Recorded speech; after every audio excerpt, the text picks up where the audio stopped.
Halo teman-teman, perkenalkan nama saya Clara Intanungwa dengan NIM 2561201400012.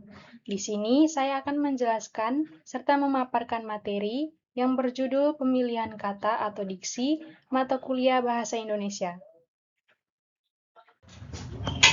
Baik, kita akan langsung saja masuk ke materinya.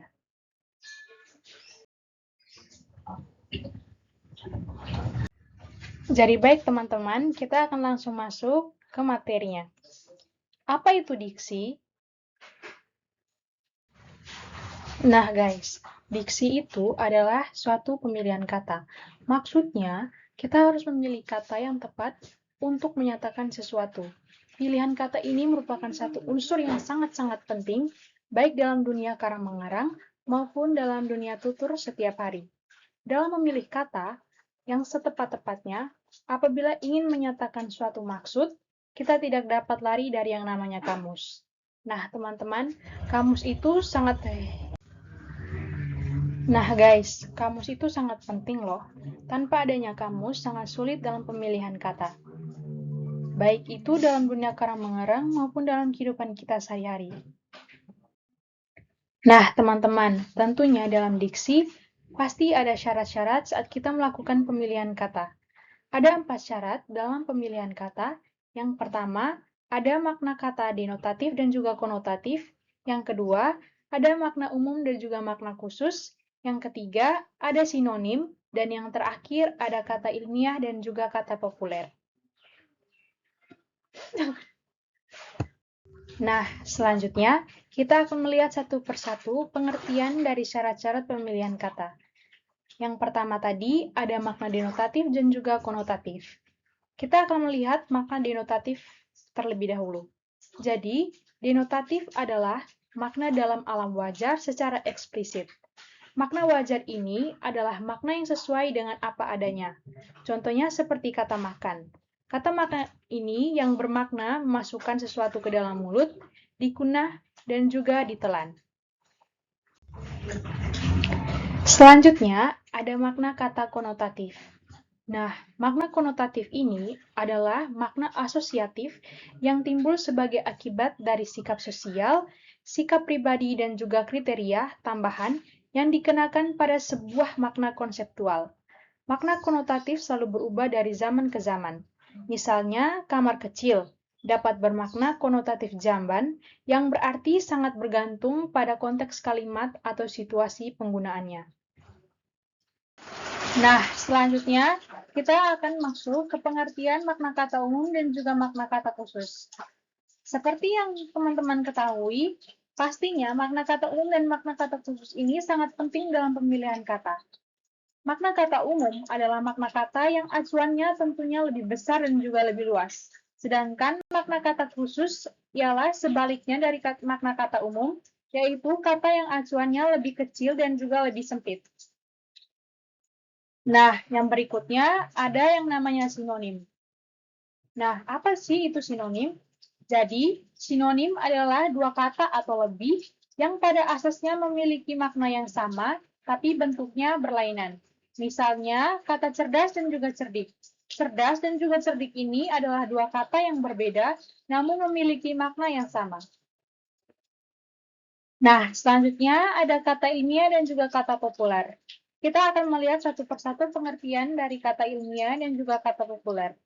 Yang pertama, apa itu kata ilmiah? Kata ilmiah merupakan kata-kata logis dari bahasa asing yang dapat diterjemahkan ke dalam bahasa Indonesia. Kata-kata ilmiah ini sering digunakan oleh para peneliti.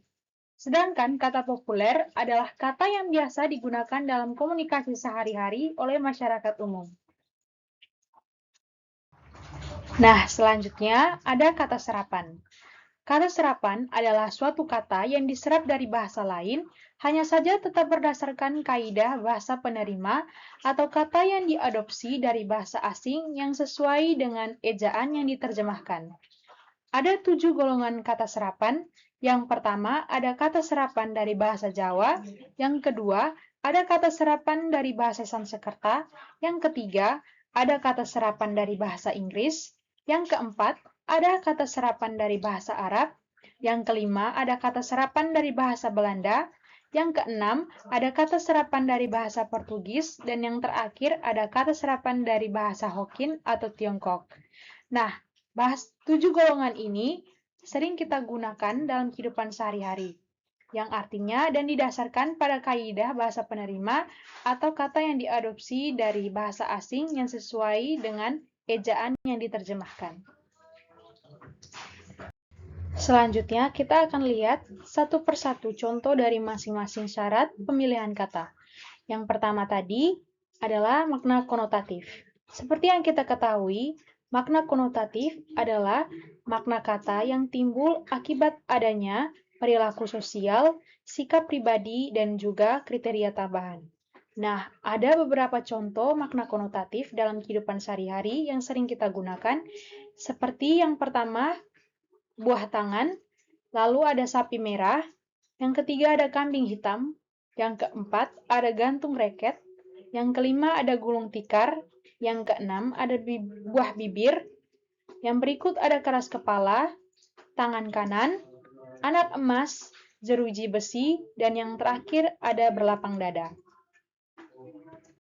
Nah, yang berikutnya ada beberapa contoh makna denotatif.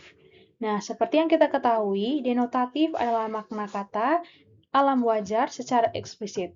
Nah, ada beberapa contoh yang dapat kita lihat dari PPT ini. Yang pertama ada buah bibir, yang berarti bahan pembicaraan. Yang kedua tadi ada keras kepala, yang berarti tidak menuruti nasihat orang. Lalu ada tangan kanan, yang berarti orang kepercayaan. Yang berikut ada anak emas, yang berarti anak yang paling disayang. Yang berikut ada jeruji besi, yang berarti penjara. Yang berikut ada berlapang dada, yang berarti tabah. Lalu ada buah tangan, yang berarti oleh-oleh. Sapi perah, yang berarti orang yang dimanfaatkan. Lalu ada kambing hitam, yaitu orang yang disalahkan. Gantung reket, artinya pensiun. Dan yang terakhir ada gulung tikar, yang berarti bangkrut. Nah, kata-kata ini atau makna kata ini sering kita gunakan dalam kehidupan kita sehari-hari. Nah, yang berikut ada makna kata umum dan juga kata khusus. Seperti yang kita ketahui, makna umum tadi adalah kata yang acuannya lebih luas dan juga lebih besar. Nah, saya ambil contoh dari kata umum ini, yaitu kampus IDB. Kampus IDB ini acuannya itu lebih luas dan juga lebih besar. Sedangkan kata khusus itu adalah kata yang acuannya lebih kecil dan juga lebih sempit. Nah, kata khusus dari kata umum kampus IDB tadi ada rektor, mahasiswa, dosen, tenaga kependidikan, laboratorium, gudang kelas, kantin, UKM, dan juga BEM. Nah, berikutnya ada contoh-contoh kata ilmiah dan juga kata populer. Nah, seperti yang kita ketahui tadi, kata-kata ilmiah adalah kata dari bahasa asing yang dapat diterjemahkan ke dalam bahasa Indonesia. Nah, contoh kata ilmiah ini sering digunakan dalam penelitian oleh para peneliti.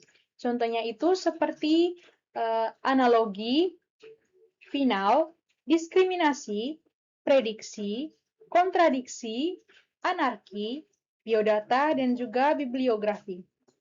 Itu adalah contoh-contoh yang dapat saya ambil, yaitu contoh kata ilmiah. Berikut ada contoh kata populer.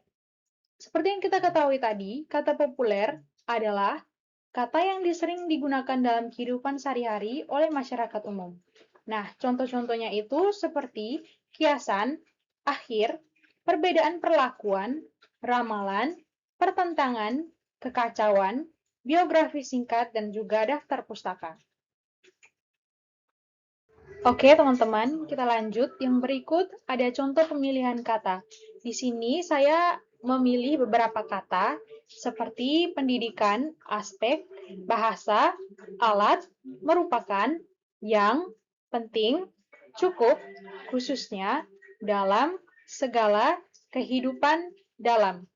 Dari contoh pemilihan kata di atas, kita urutkan menjadi bahasa yang utuh, yaitu bahasa merupakan alat yang cukup penting dalam segala aspek kehidupan, khususnya dalam pendidikan. Nah, teman-teman, sekarang kita sudah sampai di penghujung PPT, yaitu pada kesimpulan. Sebelum saya menutup semuanya, saya akan memberikan kesimpulan dari materi yang saya maparkan tadi, yaitu bahwa diksi adalah ketepatan pemilihan kata yang dipengaruhi oleh kemampuan pengguna pembahasa yang terkait dalam kemampuan yang memahami, mengetahui, menguasai, dan dalam penggunaan kata aktif dan juga efektif kepada pembaca dan juga pendengarnya. Jadi, teman-teman, pemilihan kata itu sangat penting dalam kehidupan sehari-hari, sehingga kita dapat menggunakannya dalam dunia karang-mengarang maupun dalam dunia tutur kata kehidupan kita sehari-hari. Sekian presentasi pemaparan dari saya. Saya Clara Intan Muwa. Terima kasih.